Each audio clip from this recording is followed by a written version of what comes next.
فضحكت فبشرناها باسحاق ومن وراء اسحاق یعقوب. اللہ فرماتا ہے اس کی بیوی کھڑی تھی تو ہنسنے لگے تو ہم نے اسے اسحاق کی خوشخبری دی اور اسحاق کے پیچھے یعقوب. سبحان اللہ. اب توجہ سے سنیے، یہ کلمات بڑے قابل غور ہیں. رب فرماتا ہے کہ اسحاق کی بھی خوشخبری دی اور یعقوب کی بھی خوشخبری دی. اب یہاں سب سے پہلی بات سے نشین کر لیں کہ یہودی کہتے ہیں کہ اسحاق ذبیح اللہ تھے، یہ ان کا دعویٰ ہے. اسماعیل ذبیح اللہ نہیں تھے. تو یہاں قرآن کی آیت سے یہ واضح ہو رہا ہے کہ اسحاق کی بھی خوشخبری اور ومن وراء اسحاق اسحاق کے بعد یعقوب کی بھی خوشخبری.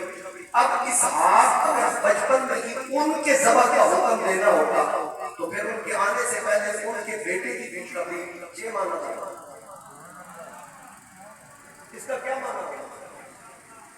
آگے امتحان آنا ہے تو پھر اس امتحان میں لذت کیسی ہوگی؟ اگر ان کے لیے یہ امتحان تھا تو ان کو پہلے بیٹے کی خوشخبری کو ایڈوانس دے دی گی جب وہ پیدا ہی نہیں ہوئی تو پھر ان کے دل میں تو یہ بات ہوگی کہ مجھے تو بیٹے کی بھی خوشخبری اچھی تو چلنی ہوگی. اس کا مطلب یہ ہوا کہ ذبیح اللہ اسحاق نہیں بلکہ اسماعیل.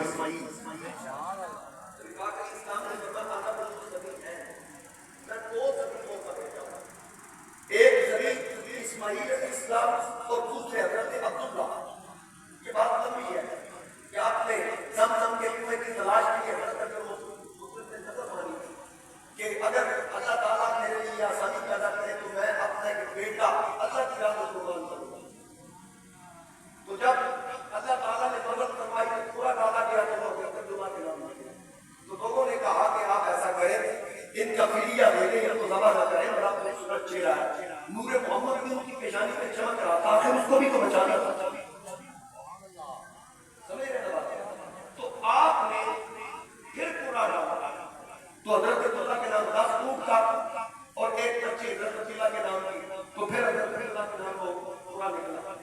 حتیٰ کہ جب بھی پورا ڈالتے حضرت عبداللہ کے نام پہ نکلتا تو آپ 10 اونٹ ذبح کر دیتے پھر ڈالتے پھر عبداللہ کے نام پہ نکلتا پھر فدیہ دیتے اور 10 اونٹ ذبح کر دیتے حتیٰ کہ 100 اونٹ ذبح ہوئے. آخر میں پھر پورا اونٹوں کے نام نکلا. تو اس لیے نبی پاک علیہ السلام نے فرمایا انا من ذبیح ہے میں ایک ذبیح نہیں بلکہ 2 ذبیح ہوں.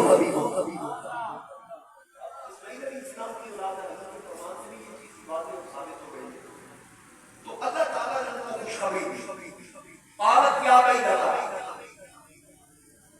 بولی ہائے خرابی اباری دوارا عجوز وہذا بالی شیخا ہائے خرابی میں بوڑھی ہو گئی ہوں وہذا بالی شیخا میرا جوڑ بھی پورا ہو گیا ان ہذا بشیء عجیب یہ تو بے شک بڑی تجربے کی بات ہے.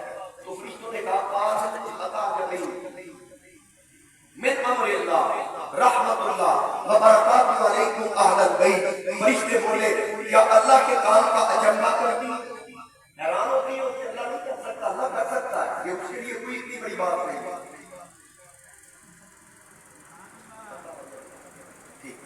بہت شکریہ بڑی مہربانی لقمہ دے دیا میری نہیں بڑی قرآن ہے. بعض اوقات نہیں ذہنی پوچھے حفظ نہیں غلطی ہوتی ہے بندے کے ذہن بیٹھے ہیں. قال اتعجبین من امر اللہ رحمت اللہ وبرکاتہ علیکم اہل البیت انہ حمید مجید. اچھا اللہ کی رحمت کا ذکر بھی ہے اور برکتوں کا ذکر بھی. کن پر اہل البیت اے نبی کے گھر والے. انہ حمید مجید وہی ہے سب خوبیوں والا عزت والا. اچھا اب یہ آپ نے سن لیا جن میں بیٹھ کی بات کی آپ نے دوبارہ دہرانا توجہ کریں. اب 26واں پارہ اسی بات کو پھر دوہرانا. وہاں کیا ذکر ہے؟ اللہ رب العزت ارشاد فرماتا ہے کہ فَأَوْجَسَ مِنْهُمْ خِیفَةً تو اپنے چلی گئی ان سے ڈرنے لگے یعنی فرشتوں سے. قَالَ لَا تَخَفْ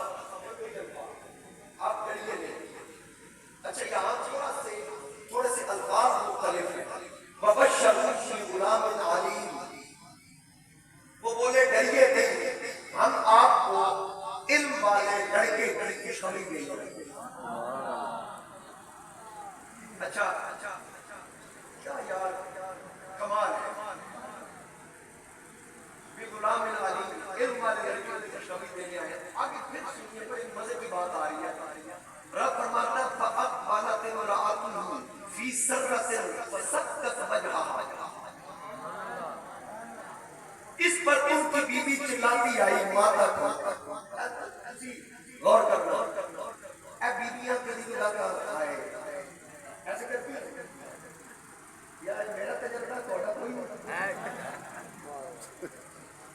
بیویاں دے بارے تسی بڑے ماشاءاللہ معصوم ہو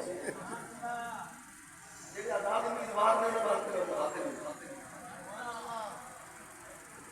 بات سمجھ آ بیویاں کرتی ہیں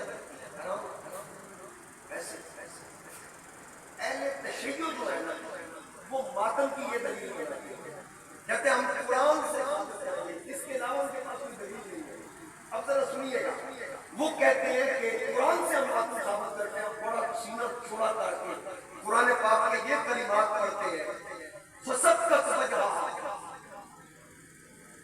سارا نے ماتم کیا میں نے کہا چلو مان لیتے ہیں اقول تمہارے ایک لمحے کے لیے مجھے یہ بتاؤ تم ماتم کیوں کرتے ہو خوشی میں یا غم میں تو جواب آتا ہے غم میں میں نے کہا یہاں تو خوشخبری کا ذکر ہے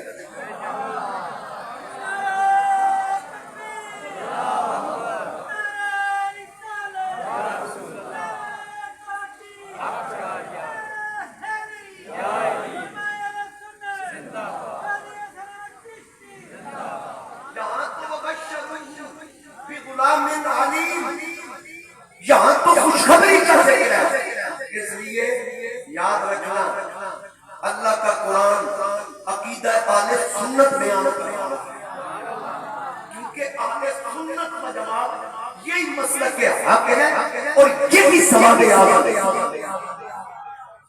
بات ذہن میں رکھیں میں نے اسی لیے صرف ان کلمات کو دہرایا تاکہ عقیدہ بھی واضح ہو جائے اللہ رب العزت کے فضل و کرم سے ہم اہل سنت و جماعت ہمارے عقائد و نظریات اللہ کے قرآن اور میرے آقا کریم علیہ السلام کے فرمان سے ثابت ہے اب ایک اور بات عرض کرتا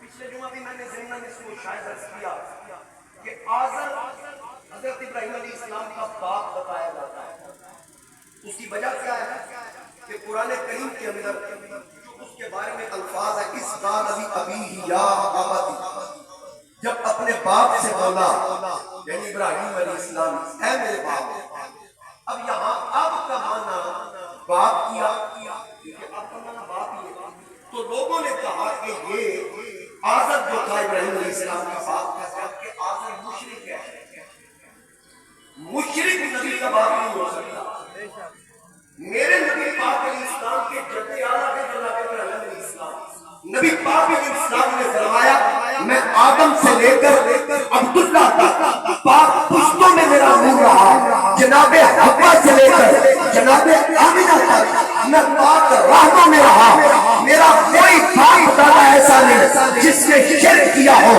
میری کوئی ماں میری کوئی جدہ ایسی نہیں جس نے شرک کیا ہو میرا ہر باپ بھی پاک تھا میری ہر ماں بھی پاک